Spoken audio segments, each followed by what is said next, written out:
All right, so today we're going to look at what's called the ambiguous case, or the case where you're given a side, and an angle, and that angle is not included between those sides. So what does that look like for a triangle? So if your triangle is A, B, C, you would know, let me change this actually, I want this one to be C up here.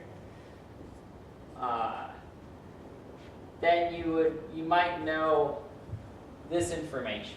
You would know a side, and then the angle, which is not between those sides. Of course, you could know B and these two sides, and vice versa. The letters don't really mean anything, just let you know that you know the angle opposite one of the sides, and then another side in the triangle.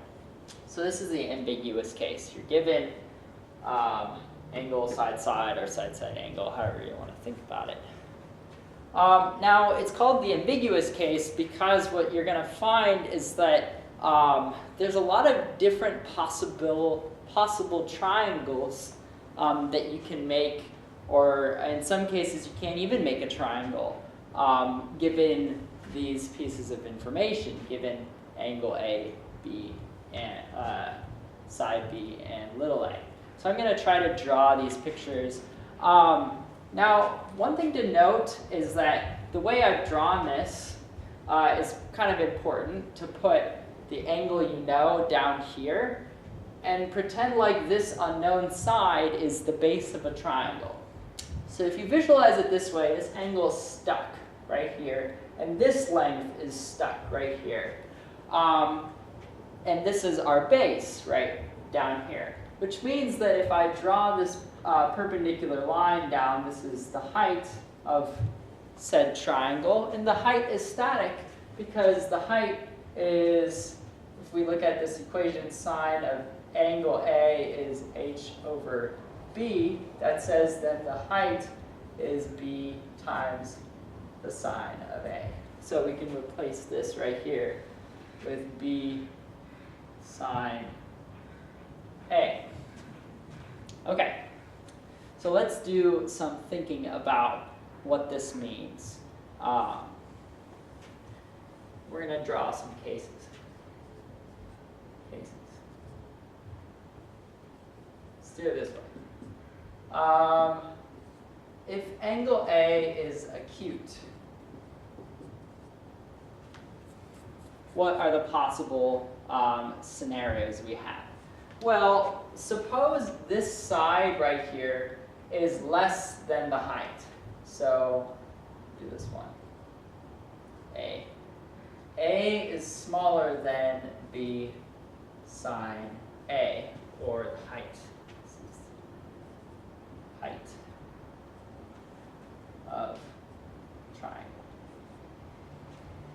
B sine A is the height. So if A is smaller than B sine A, the picture that you should have, here's my angle A and B, here's the height, and A is not as long as the height, in which case what will happen, here's A, is that it won't actually reach the other side, and you don't get a triangle.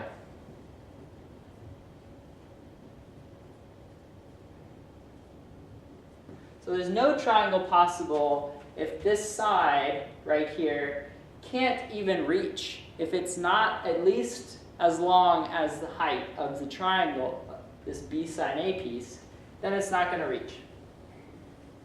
So there's one case.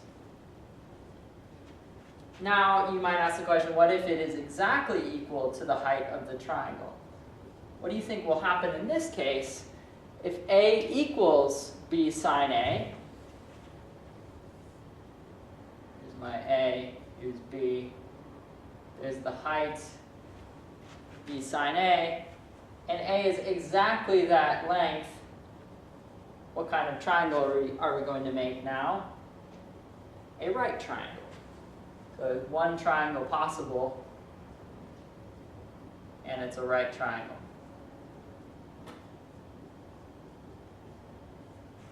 and the angle B would be the right angle. I can say that. I don't say that. Angle B is right.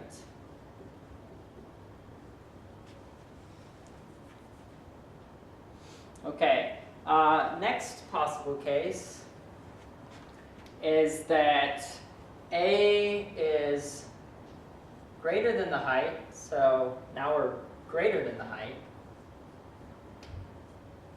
but smaller than, whoops, this should all be little b, little b. So now we have A is greater than the height of the triangle, but it's less than the side B. It's kind of important that it's less than side B for this case, and you'll see why. Here's my angle A again, here's B, here's my height, and now there's A. It's longer. Well, that's one possible triangle I can make where A is longer than the height. The other possible triangle I could make is here. I can make two possible triangles that have the same side angle. Angle A is the same for both triangles. Side B is the same for both triangles. And side A is the same for both triangles. And so in this case, we're going to have two possible triangles. Two triangles. Possible. And we would have to, this is why it's called the ambiguous case, is because we actually don't know which triangle it is, unless we're given more information. If you were told what the area is, we would be able to determine which one is which, because clearly this triangle here has a greater area than this one, as the other triangle is inside of the larger triangle. One of them is smaller. So there's not enough information to actually solve the triangle. What we can do is we can say that it's one of two possible answers, one of two possible triangles. And to note that these angles here, this angle and this angle, the angles for B in each case are supplementary to each other. So angle B's are supplementary.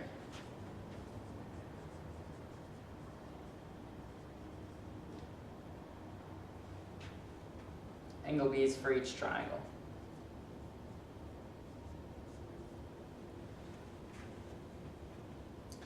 And the reason why these angle B's are supplementary, call this one B1 and B2,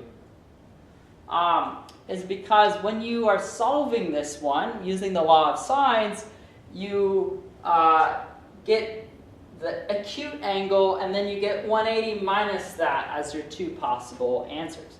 Of course, you can also see that this is an isosceles triangle here, so these angles are congruent, and these two add up to 180. Therefore, these two must add up to 180 as well. So lots of things point to B1 and B2 being supplementary in this case. All right. And then there's one fourth case, which I kind of ran out of room. Let's go to the top. We can go up here. So, and this is D, is that, so now we've done A is less than B sine A equals B sine A is greater than B sine A but smaller than B. And the last possible one is A is greater than B.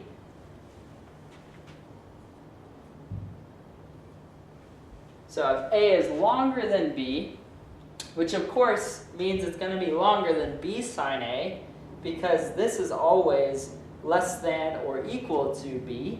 It cannot be, this right here cannot be bigger than B, because sine A can't be bigger than 1. So that means that A just needs to be larger than B. So we're still dealing with an acute case, acute angle. Here's my angle A, here's B. Now A is long. And what's going to happen, and there's the height, what's going to happen if I tried to swing this over here, you can't even see it. If I tried to swing it over here, I would no longer have an acute angle for A. A would be over on this side of the triangle, and the angle for A would be obtuse. And so that's not going to work for this case. So there's going to be one triangle possible in this case. Possible. Okay. All right, so that's all the cases where angle A is acute. Angle A being acute gives us basically four possible scenarios. One in which A does not reach, and you don't get a triangle. One which A reaches exactly down to the other side, in which case you get one triangle, which is right. One where A is long enough to reach, so it's greater than the height, but shorter than the other side given. Then you get two possible triangles. And then one where A is longer than the height and it's longer than the other side, and then you're only going to get one possible triangle, or no triangles if, excuse me, then you'll only get one possible triangle, one that looks like this. All right. And that's because if you try to swing this over, you wouldn't wouldn't get another triangle out of it. You wouldn't get two. Okay, now let's look at case 2. So I guess these are all sub-cases of case 1. So the case 2 is angle A is obtuse.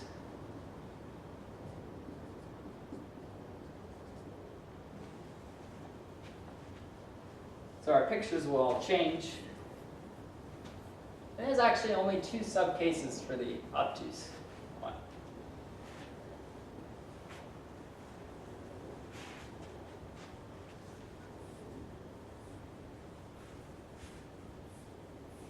Okay, so angle A is obtuse. So suppose the side opposite the angle given is less than the other side. Here's the picture you should have. There's my obtuse angle for A. Here's, this one is B.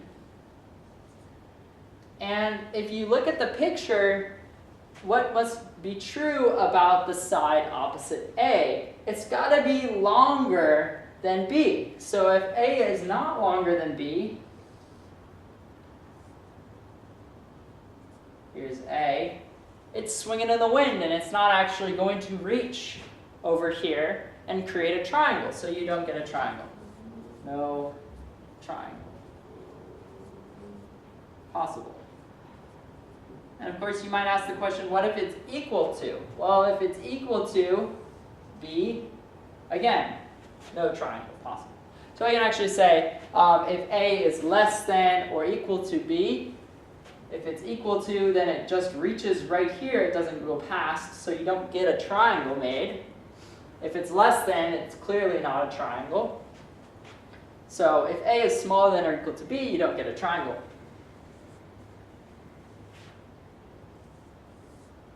Angle A, B, and then the other case, where A is greater than B, strictly greater than B. In which case, how many triangles are we going to get from this picture? Well, if I tried to do the thing I did earlier, which is to swing the side over here, what we'd find is that angle A would no longer be obtuse, it would be acute, and that wouldn't give us a triangle. So, or wouldn't, angle A would no longer be obtuse, so that's not the case we're looking at. So the only way for this to work is if there's one possible triangle. One triangle possible. Because if we tried to swing this over here to create a second triangle, again, this angle must stay, this side must stay, but we can move where side A is. We can move it around.